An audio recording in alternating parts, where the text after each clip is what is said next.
Movie recapped here.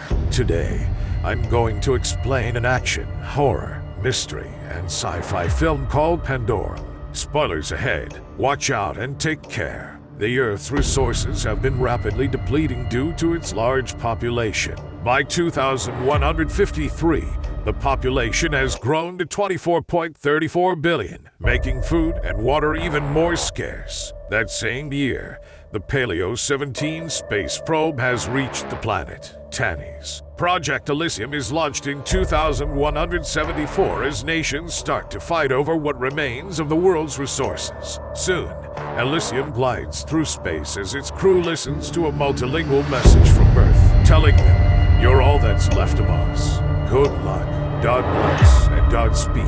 Corporal Bauer gasps for air as he wakes up in panic inside his hypersleep pod. He breaks free from the harness supporting him and rips out all the tubes attached to him as he leaves the capsule. He checks the other pods for other crew members and sees that the pod for a crew member named Cooper is empty. Lieutenant Peyton, on the other hand, is still in his capsule, deep in hypersleep. As he gets dressed, he finds a picture of a woman on his locker and takes it. He tries unlocking the door to the bridge, but he fails, so he tries to wake Peyton by repeatedly hitting his pod with a metal rod. A sudden power surge on the ship soon causes Peyton's pod to open. When Peyton emerges, Bauer informs him that they are in the Elysium, but he can't find the other crew members. With no other people around, Bauer speculates that the flight computer awakened him. Due to their long slumber, the two men struggle to remember important details about their mission. Bauer recalls the training he went through, but he can't remember the objective. As they inspect the ship, they come across the door of the bridge. Bauer sees a few tools lying close to the door and asserts that someone else tried to open it manually. The two men reach the communications room and manage to activate the consoles. Peyton tries to contact other team members, but no one is answering. Bauer learns from the tattoo on his arm that they belong to Flight Team 5. When another power surge hits the ship, Peyton tells Bauer that they have to find a way to get to the bridge. Bauer climbs up the vent to look for another opening that will allow him to open the doors from the other side of the command center.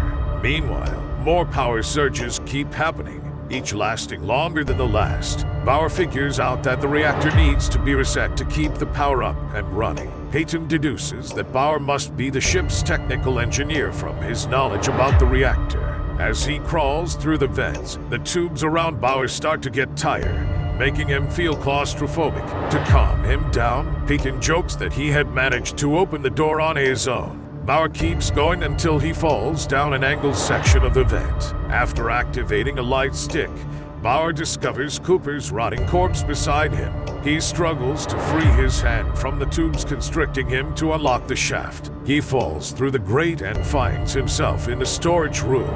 Bauer uses a metal bar to pry open the door, but he loses communication with Peyton after getting in. While he is walking through the ship's corridor, he sees a woman trying to force a door open with a metal rod. However, she runs away as soon as she sees Bauer. He chases after her until he reaches another corridor where he sees someone standing a few feet away from him. Bauer tells the woman that he's part of the flight crew as he walks closer to her. However, when he shines the light on her face, he discovers that it's a dead body of a man hanging from a wire attached to the ceiling. The woman named Nadia suddenly emerges from hiding and kicks Bauer in the face. When he gets up, she knocks him to the ground and gets on top of him, pinning him down. While holding a knife to his neck, she takes away his supplies, asks him to remove his shoes. However, she suddenly takes off when she hears screeching sounds across the corridor. As Bauer tries to run away,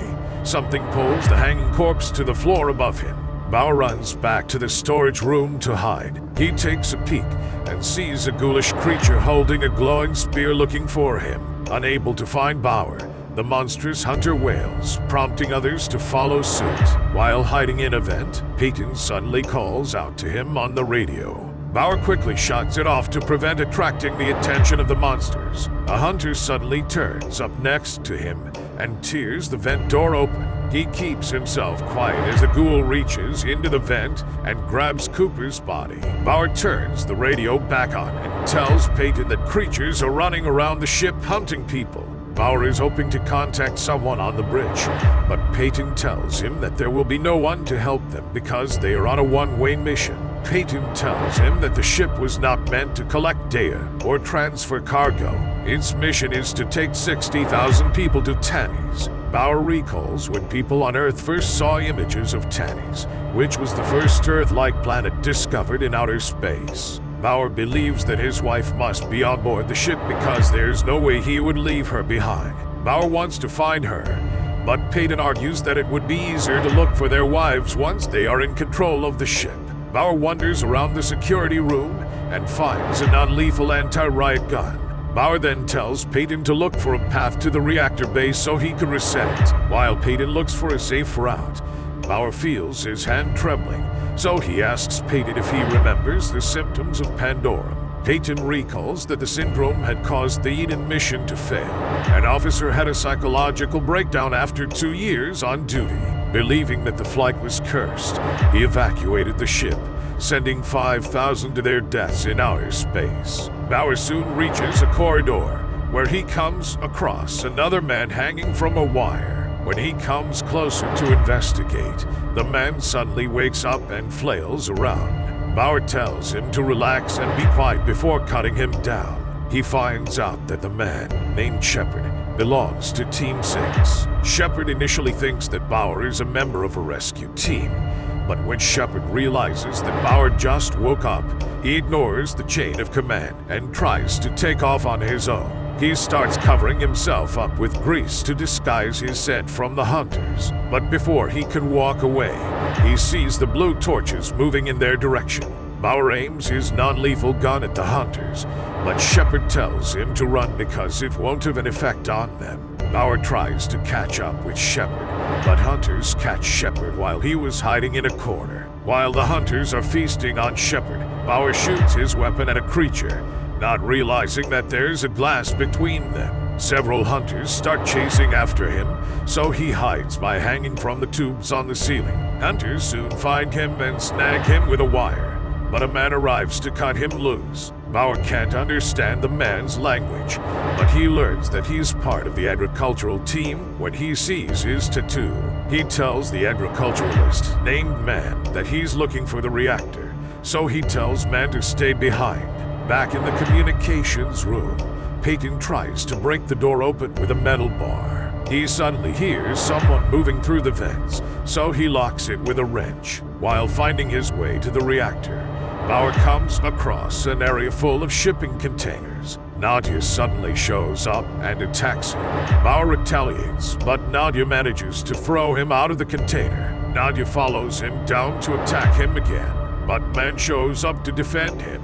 While Man and Nadia are fighting, Bauer uses his anti-riot gun, causing debris to fall on them. As soon as they take cover, Bauer appeals to both of them to start working as a team instead of fighting each other. Man volunteers to take Bauer to the reactor, so they go on their way, leaving Nadia behind. Nadia soon follows them and says they are going in the wrong direction. Bauer asks her to show him the way, but she says she doesn't want to go there because no one comes back alive from that area. Nadia agrees to take Bauer after he claims that he is capable of flying and landing the ship. Nadia leads them to a locked door, but she tells them they have to wait before she can open it. While they are waiting, they hear the growls of hunters getting closer. A power surge hits the ship as the hunters reach the area. The door soon opens, with the three barely escaping from the monstrous creatures. Inside the room, Bauer learns that Nadia is part of the genetic sampling team responsible for gathering the DNA of every plant and animal life on Earth to preserve it on the ship. There used to be 5 of them guarding the specimens when Nadia woke up several months ago. Now, she's the only one left. Nadia stresses that they've already lost 30% of the genetic sample. In the communications room, Peyton is suddenly awakened by a noise coming from the vent, so he climbs up to investigate. He follows the noise and figures out that it's coming from inside the bundle of pipes, so he prepares to hit it when something comes out. However, he is startled when he sees a hand reach out to him. A man calls out for help and tries to inch his way out of the pipes, so Peyton pulls him out. The man tells him that he is Corporal Gallo, and he came from the bridge of the ship.